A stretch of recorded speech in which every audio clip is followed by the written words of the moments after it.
Yeah, I mean, St. Peter's, the game was good while it lasted. It was fun while it lasted, and I feel like they inspired a lot of people. Um, Carolina came in prepared for them. They look a little fatigued as well. Um, Respect to them, though. I do think Shaheen Holloway is probably going to go to Seton Hall where he played. You know, but it was a nice Elite Eight run. One of the cool stories of the tournament today has had pretty much two blowouts in a row.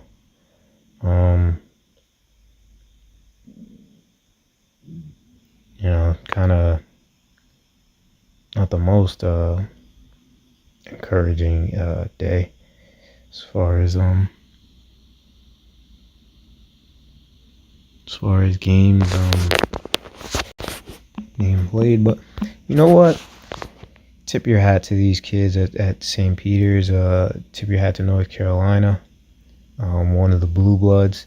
It's honestly it's honestly for the blue bloods. For the big time schools. Villanova, Carolina, if they hold on. Duke, Kansas. Those. There was a lot of upsets, but in the end, it ended up being the big dogs were the ones who survived. They survived the war, and they survived. Maybe I shouldn't say war. That might be offensive to some people, but they survived the tournament, so I'll call it the tournament. And you know what?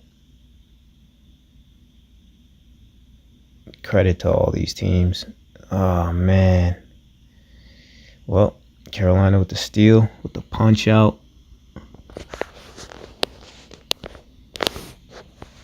RJ Davis with the steal, Caleb Lowe with the dunk.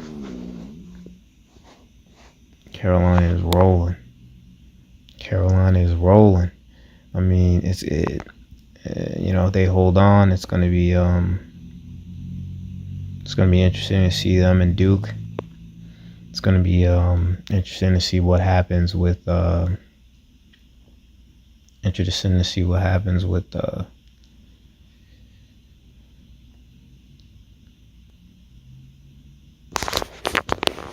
Justin Moore at Villanova. See what his injury really amounted to. But North Carolina, they're no joke. North Carolina is no joke.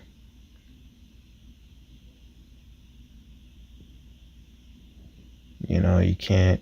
I don't think people expected St. Peter's to walk in here and just step all over UNC, and UNC really handled business. It's been a nice run though. It's been a nice run, but St. Peter's is only shooting 26% from the field, 21% from three. They are hitting their free throws. Carolina's only hit 57%, but you could see the 42-30 advantage on the boards for North Carolina. They are the bigger team. The assist advantage 14-8 in Carolina's favor. The steals advantage 6-3 in Carolina's favor. The blocks are actually even, which is pretty impressive. And turnovers, neither team's really turned the ball over a lot. 7-7, so not really anything to hang their head on. I think St. Peter's is just fatigued. I think they're fatigued and caught up with them, But as a 15th seed, to come in here and challenge a lot of these blue bloods, a lot of these bigger schools, like, credit to these kids, man. Credit to these kids. And at the end of the day, it's something that they won't forget. They'll be able to remember these memories with their families and loved ones, and future generations, and all of us watching the games will remember them as well. So Carolina just came in balling. RJ Davis with the pass to Armando Bacot, who's had a big time year. I imagine he leaves for the NBA after this. I mean, if you could leave Carolina to a Final Four, I feel like you got to kind of go to the NBA. Maybe a second round pick, but I think he's an NBA player. I think he's one of those guys who's gotten better over time and done well. I mean, St. Peter's fans got nothing to hold their head down about. Had a really good year, played well. Carolina's just rolling. Carolina has been playing well to end the season. So a clash with them, it's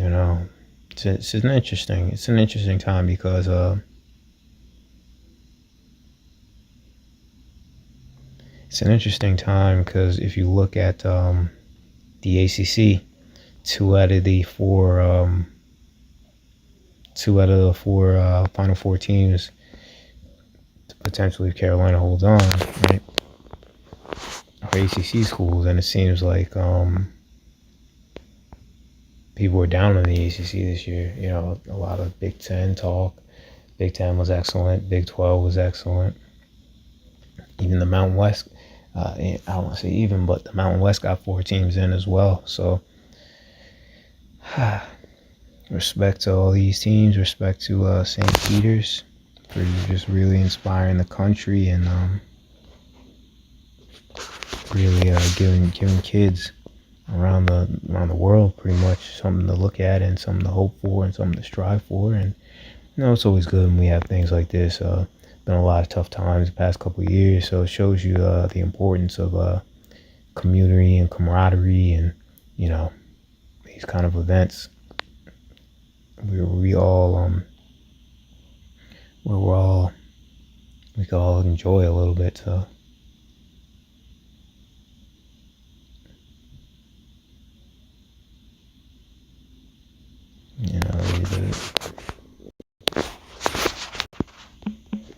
the tournament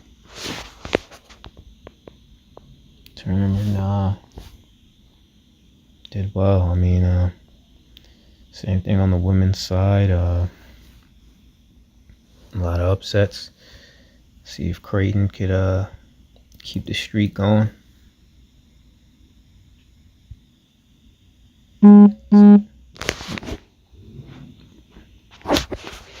See what's happening on that side of the women's tournament.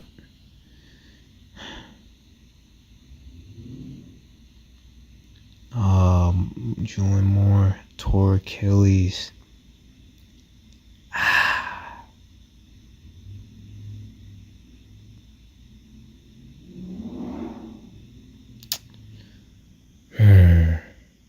That is rough.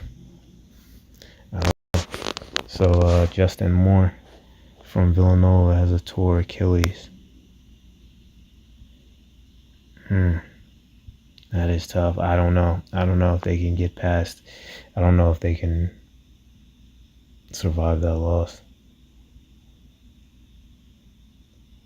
Their second leading scorer, I believe, and he does a lot for those guys. That's tough.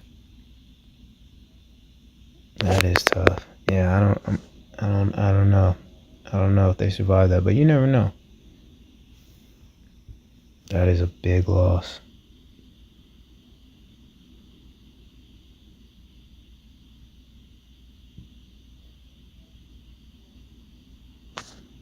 That is a huge loss, but it's an opportunity for others to step up. You gotta like the fact that these St. Peter's kids are not giving up. Carolina's doing like this little 4 corners action or so. Oh, Caleb Love just tried to send the backbreaker in there. Caleb Love had a solid season as well. Respect to him. R.J. Davis on the right side. He has the matchup that he wants with the big. It just blows by him. Ooh, nice block. Baycott finishes the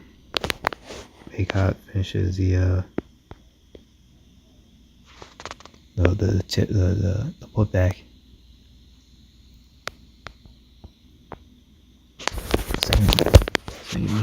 has the ball up top.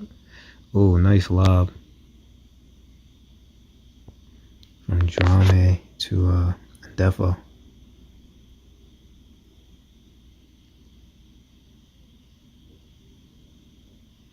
And Defo with another lane. Look, these kids they're battling. They're battling. Gotta appreciate the fight here. Sorry about the sound. I don't have my microphone on, but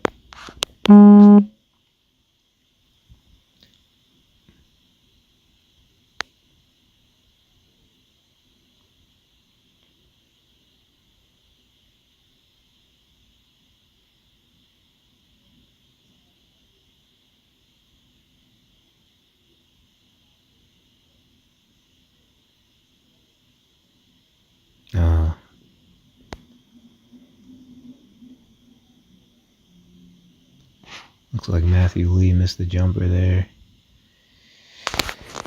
Looks like Carolina's going to take this one home. And these St. Peter's fans look dejected, but nothing to feel bad about. At a spectacular season, they hold your heads high. Hold your heads high. I'm going to log off. I'm going to sign off, everybody. I want to hear this.